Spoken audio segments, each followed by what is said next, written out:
Puji nama Tuhan, Shalom Bapak Ibu. Ya, pagi hari ini kita bersama-sama belajar, bersama-sama menangkap apa yang menjadi pesan Tuhan di dalam kehidupan setiap kita. Tentunya dalam 2 hari kemarin ya kita sudah terus diperlengkapi. Saya percaya kita menangkap sesuatu berdasarkan pesan Tuhan dalam minggu ini. Pesan Tuhannya adalah sadari Tuhan sedang melakukan sesuatu yang luar biasa. Sadari Tuhan sedang melakukan sesuatu yang luar biasa. Kalau saya renungkan pesan Tuhan ini Bapak Ibu, sebetulnya Tuhan sedang menyadarkan setiap kita. Tuhan sedang membuka mata rohani kita agar kita bisa melihat betapa dahsyat pekerjaan yang Tuhan sedang kerjakan atau lakukan atas kehidupan setiap kita masing-masing. Ya. Makanya kalau kita perhatikan kalimat awal pesan Tuhan ini dikatakan sadari, ya kan? Ya. Apa yang harus kita sadari? Tuhan sudah jelaskan itu. Bahwa Tuhan sedang melakukan sesuatu yang luar biasa atas kehidupan setiap kita. Katakan amin Bapak Ibu. Artinya bukan sesuatu yang biasa-biasa yang Tuhan kerjakan. Sesuatu yang dahsyat, sesuatu yang luar biasa. Ini yang Tuhan sedang kerjakan di dalam kehidupan setiap kita. Jadi kita harus mengingat, kita harus menggarisbawahi. Ya, artinya Tuhan sangat baik ya. Artinya Tuhan sungguh baik di dalam kehidupan setiap kita. Ya. Kalau kita perhatikan Bapak Ibu ya di dalam inti pesan Tuhan ya, ini tidak semua saya bacakan, tetapi saya harus secara cepat saja Bapak Ibu supaya kita punya gambarannya ya. Dikatakan seperti ini. Sama seperti Petrus yang tidak memahami apa yang sedang Yesus lakukan.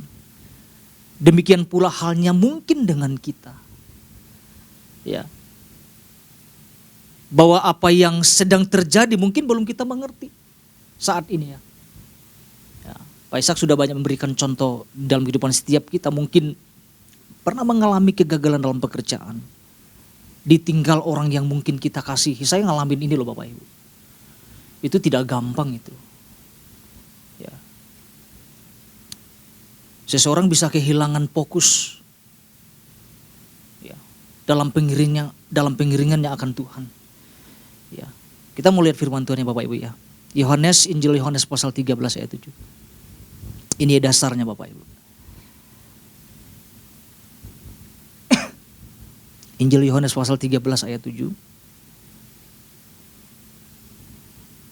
Oke, saya akan bacakan untuk kita semuanya. Firman Tuhan berkata, jawab Yesus kepadanya, apa yang kuperbuat engkau tidak tahu sekarang, tetapi engkau akan mengertinya kelak. Sekali lagi Bapak Ibu. Jawab Yesus kepadanya, apa yang kuperbuat engkau tidak tahu sekarang, tetapi engkau akan mengertinya kelak. Kalau kita perhatikan Bapak Ibu, ayat ini adalah jawaban Yesus dari ayat sebelumnya ya, ketika Petrus menanyakan, Tuhan engkau hendak membasuh kakiku. Ini kan jawaban Yesus Bapak Ibu. Jawaban Yesus itu sederhana saja. Apa yang Yesus jawab? Apa yang kuperbuat engkau tidak tahu sekarang, tetapi engkau akan mengertinya kelak. Kalau kita coba renungkan Bapak Ibu ya. Sebetulnya kalau kita perhatikan, Yesus sedang mengajarkan Petrus dan murid-murid yang lainnya juga. Bahwa apa yang Yesus perbuat tidak harus murid-murid pahami hari itu juga. Betul ya? Sekalipun Yesus sangat bisa menjelaskan tentang semuanya. Sangat mungkin. Ya, secara terus terang sangat mungkin. Tetapi kalau kita lihat dari apa yang Yesus jawab, ini membuat kita belajar sesuatu. Kadang cara Tuhan itu sulit dipahami loh. Akal pikiran manusia yang sangat terbatas ini. Kadang Tuhan membiarkan untuk kita belajar, untuk kita mengalami sesuatu. Berdasarkan sesuatu yang Tuhan kehendaki. Di dalam peristiwa-peristiwa yang mungkin kita hadapi di dalam kehidupan setiap kita. Di tengah-tengah ketidakmengertian itu. Ya. Jawaban Tuhan sederhana. Nanti kamu juga akan mengerti kok. Ya. Kita akan mengerti dengan proses berjalanan waktu, kita akan mengerti tentang apa yang Tuhan sedang kerjakan. Apa yang Tuhan sedang lakukan di dalam kehidupan setiap kita. Dari kata ini engkau akan mengertinya kelak. Ini kan sesuatu yang misteri gitu ya. Jawabannya itu bisa cepat, bisa juga dengan waktu yang lama. Ya. Karena tidak ditekankan tentang penentuan waktu di situ dari jawaban Yesus. Nanti kamu akan ngerti gitu kan. Ya. Kita sudah belajar, Pak Ishak sudah sampaikan itu. Ketidakmengertian sampai mengerti itu kan dikatakan tentang titik kritis ya, dikatakan di situ ya.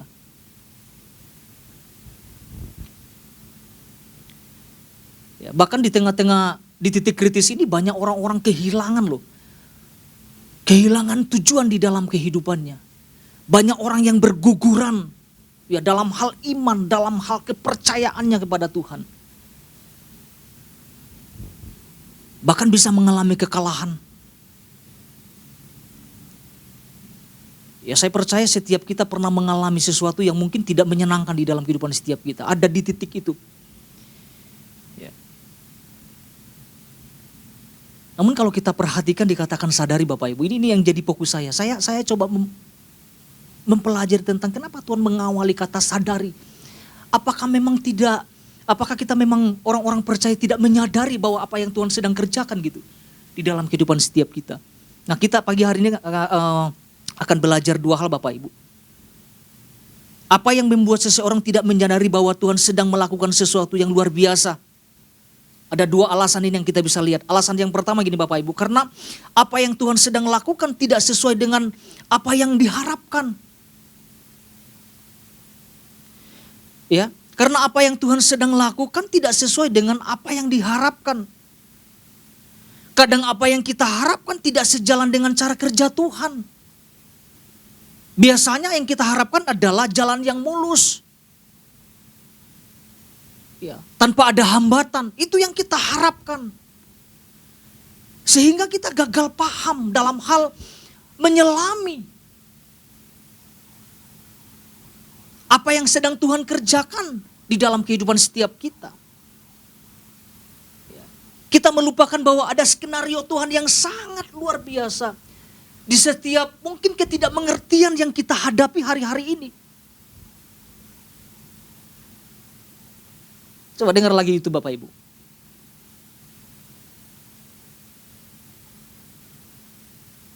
Saya merenungkan bahwa setiap proses apapun yang kita alami Tuhan selalu hadir kok di dalam kehidupan setiap kita. Kadang memang Tuhan izinkan kita untuk seolah-olah berjalan sendiri tanpa arah misalnya gitu. Saya mau sampaikan Tuhan hadir di sana.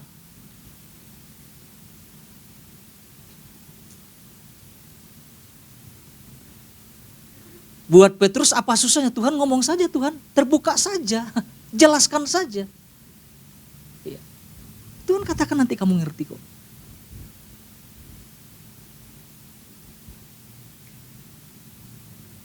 Ya, kadang Tuhan bawa kita sampai di titik yang terendah. Kita belajar tentang Yusuf kemarin ya. Mimpi dari Tuhan dahsyat gak Bapak Ibu? Oh dahsyat banget. Tapi kita lihat proses perjalanannya. Wah gak enak. Prosesnya sulit. Untuk sampai di titik di mana Tuhan mau bawa kita itu sulit prosesnya. Ya, kita bisa melihat beberapa kisah atau cerita di dalam Alkitab ya. Ya, yang pertama contoh yang pertama dari kisah kehidupan Ayub ya. Kita tahu bahwa Ayub begitu banyak kehilangan dalam hidupnya. Tetapi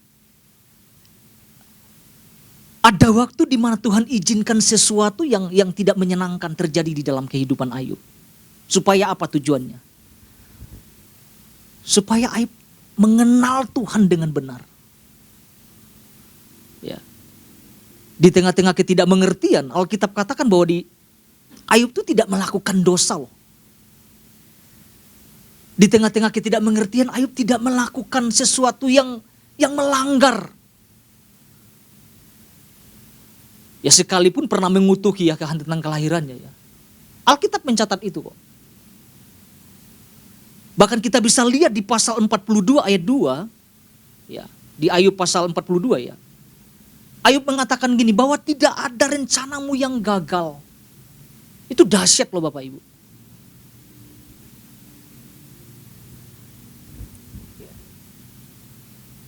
Bayangkan ada banyak hal kehilangan yang dialami oleh Ayub. Tapi kita bisa lihat dari ending itu, bahwa tidak ada rencana Tuhan yang gagal dalam hidupannya. Yang sering gagal adalah kita gagal memahami cara kerja Tuhan. Kelihatannya seperti Ayub kayak dihancurkan sama Tuhan habis-habisan. Ya karena mungkin kehilangan orang yang dia kasih, anak-anaknya, itu sesuatu yang berat Bapak Ibu.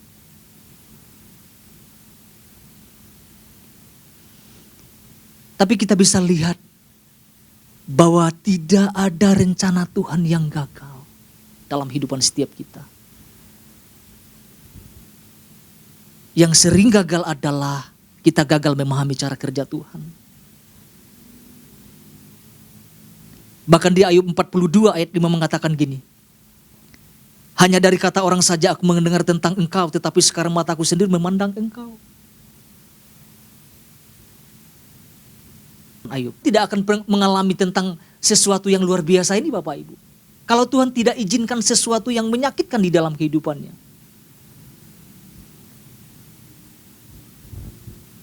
Itu contoh yang pertama kita lihat dari kehidupan Ayub.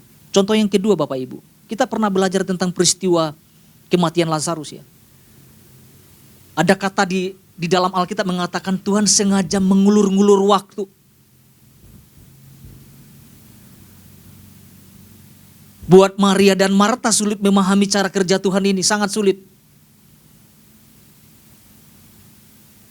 Tetapi kita bisa melihat tentang tujuan Tuhan. Ya. Kita bisa lihat di Yohanes pasal 11 ayat 40 Bapak Ibu. Apa Yesus katakan di sana? Dikatakan, bukankah sudah kukatakan kepadamu, jikalau engkau percaya, engkau akan apa? Melihat kemuliaan Allah, itu tujuannya. Di tengah-tengah ketidakmengertian yang dihadapi oleh Maria dan Marta, ada tujuan Tuhan yang besar yang Tuhan mau perlihatkan.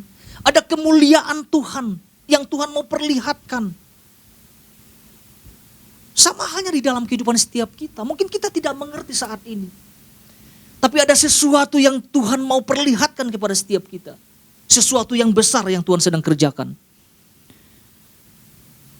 Karena Alkitab mengatakan sengaja, Tuhan dengan sengaja mengulur-ngulur waktu.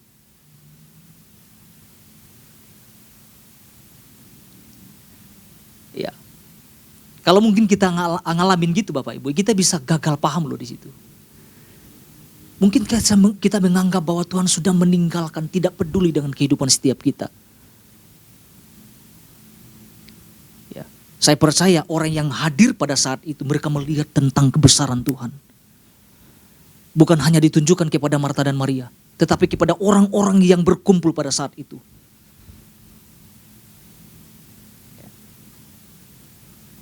Jadi tugas kita di tengah-tengah ketidakmengertian itu adalah tetap membangun kepercayaan ini loh. Ya.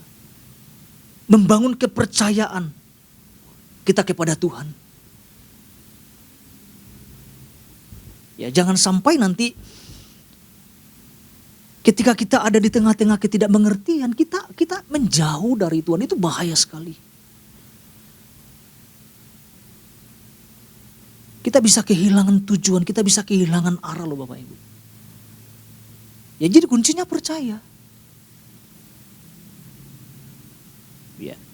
Di dalam Roma pasal 8 ayat 28, Pak Ishak sudah ajarkan ini kepada setiap kita. Dikatakan gini, kita tahu sekarang bahwa Allah turut bekerja dalam segala sesuatu untuk mendatangkan kebaikan.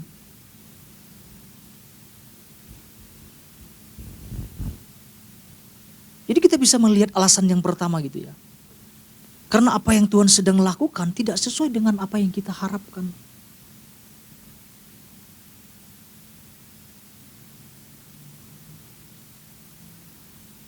Tugas kita adalah membangun iman kita. Semakin kuat di dalam Tuhan. Bangun kepercayaan kita kepada Tuhan. Yang kedua, alasan yang kedua yang kita sama-sama lihat Bapak Ibu. Alasan yang kedua adalah karena menganggap Tuhan lalai dengan janjinya. Ini kadang-kadang terlintas di dalam pikiran orang-orang percaya. Tentunya ini adalah pikiran yang salah Bapak Ibu. Saya mau sampaikan bahwa karena Tuhan itu tidak pernah gagal Bapak Ibu. Tuhan tidak pernah gagal terhadap janjinya. Katakan amin Bapak Ibu. Janji Tuhan itu selalu terlaksana sesuai dengan waktu Tuhan.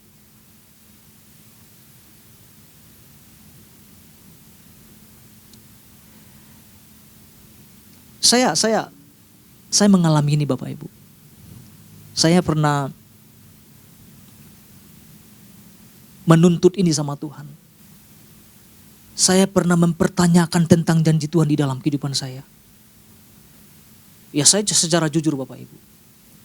Saya mengklaim Tuhan mana janjinya. Ya. Ketika mengalami sesuatu yang sulit mungkin yang saya hadapi. Saya klaim Tuhan mana janjinya. Saya pernah ada sampai di titik itu Bapak Ibu. Makanya pesan Tuhan ini datang. Ya, waktu hari Selasa saya bergumul di belakang Tuhan. Saya terima kasih buat pesan ini meneguhkan saya. Saya arti saya jadi mereview ulang. Maksudnya melihat ke belakang tentang proses perjalanan. Karena saya mengalami sesuatu yang tidak menyenangkan dalam kehidupan saya. Saya merasa ditinggalkan Tuhan. Saya merasa Tuhan itu tidak ada gitu. Saya merasa Tuhan itu tidak adil di dalam kehidupan saya. Saya ngalamin itu loh Bapak Ibu. Saya bilang pesan Tuhan ini seperti kayak satu persatu. Kemarin juga Tuhan ingatkan lagi. Kayak Tuhan sedang membongkar hidup saya. Saya pikir saya bersyukur gitu. Supaya saya belajar untuk melihat tentang keajaiban-keajaiban Tuhan. Dan saya mulai melihat sampai di titik ini Bapak Ibu. Itu dahsyat, Tuhan dahsyat. Tuhan bekerja dahsyat di dalam kehidupan saya. Sekalipun ada waktu saya gagal paham, memahami tentang rencana Tuhan di dalam kehidupan saya. Saya menganggap hari itu tamat hidup saya. Ya. Saya pernah Bapak Ibu ngalamin, ini kesalahan sendiri. Saya pernah diskorsing di kampus 2 kali ya. Saya putus asa di situ. Saya ngalami kehilangan sesuatu yang saya mimpikan gitu. Itu kesalahan sendiri. Tapi saya mengklaim, coba mengklaim Tuhan mana janji Tuhan. Tapi disadarkan, pesan Tuhan ini menjadarkan saya, iya.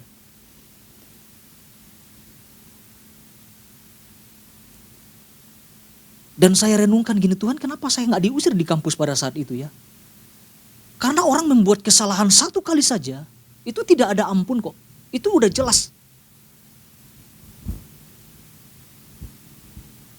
Ya saya tahu ada campur tangan Tuhan, ada banyak orang-orang yang berjuang dalam hidupan saya. Itu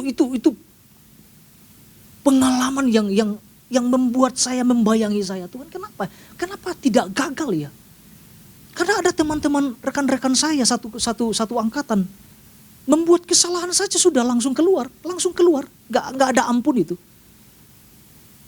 Bukan keluar ya, dikeluarin gitu.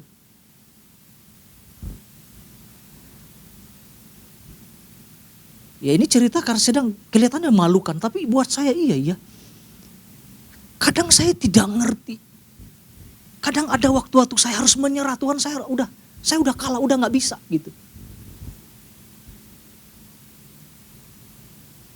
Saya nggak paham, saya nggak mengerti dengan proses waktu.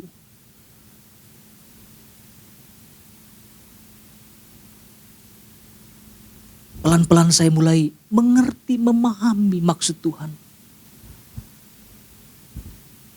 Ya. Makanya saya katakan mungkin kita ada pengalaman-pengalaman tersendiri Bapak Ibu. Jangan salah, banyak teman-teman saya mempertanyakan, kenapa kamu gak dikeluarkan Bu? Kenapa saya yang dikeluarin? Ya saya juga gak tahu, saya bilang gitu. Selalu ada kesempatan yang Tuhan berikan kepada saya waktu itu.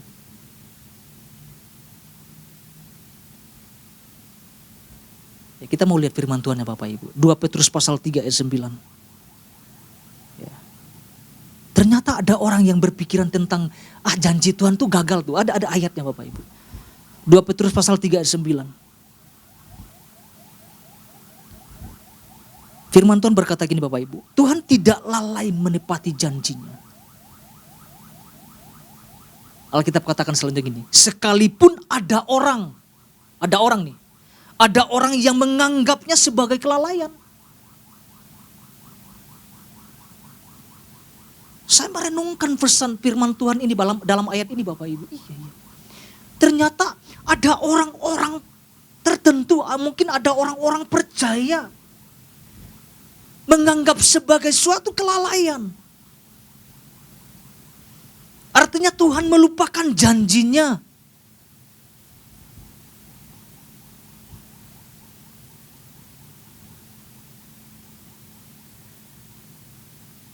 Coba kita sama-sama renungkan Bapak Ibu. Alkitab mencatat itu, ternyata ada orang-orang yang menganggap sesuatu kelalaian tentang janji Tuhan.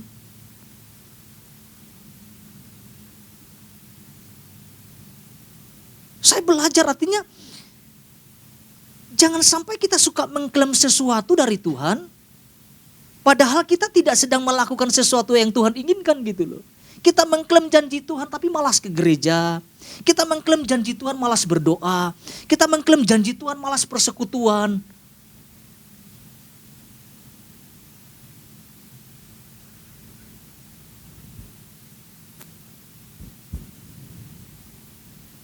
Bahkan ada orang yang ketidakmengertian menjauh Bapak Ibu. Menjauh dari Tuhan.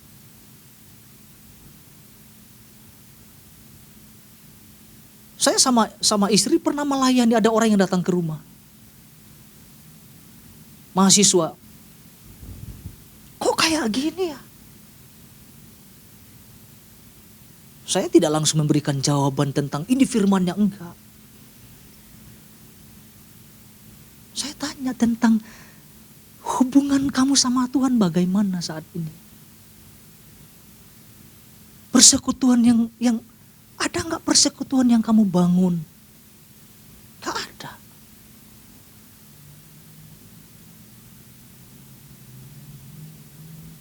Tapi mau mencoba untuk mengklaim janji Tuhan.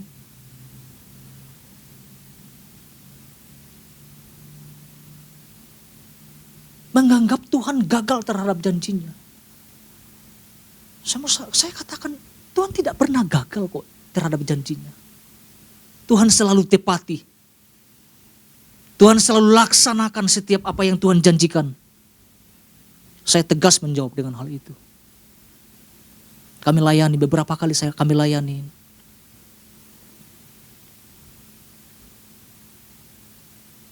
Ya, perlahan kami ajarin.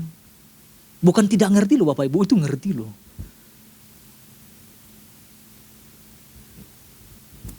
Bukan tidak mengerti. Memang Tuhan izinkan sesuatu. Ya. Seseorang yang kami layani mengalami sesuatu memang dari ceritanya saya kasihan juga gitu ya. Tapi saya sampaikan pada saat itu tidak pernah gagal. Tuhan tidak pernah gagal. Kadang kita yang gagal meresponi tentang janji Tuhan. Responnya kadang-kadang gini. Ketika tidak sesuai dengan apa yang kita harapkan. Ya. Menjauh dari Tuhan. Ya. Dan kami layani orang itu.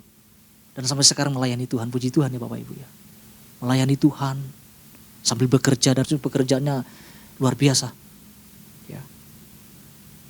Ya. Kami ketemu terakhir Natal Bapak Ibu. Natal ya bawa sesuatu gitu. Ngobrol kami bertiga.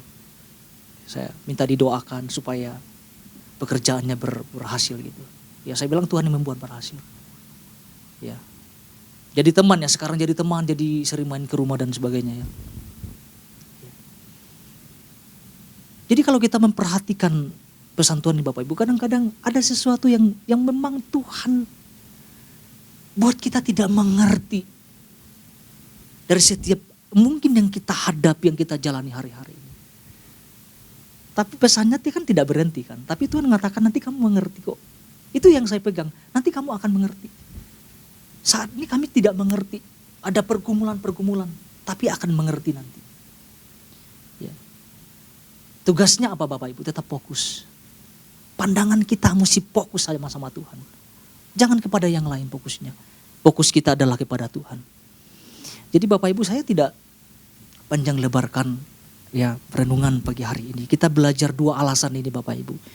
Yang pertama karena apa yang Tuhan sedang lakukan kadang tidak sesuai dengan apa yang kita harapkan. Kadang suka bentrok. Ya. Yang kedua, alasan kedua adalah karena menganggap Tuhan lalai terhadap janjinya.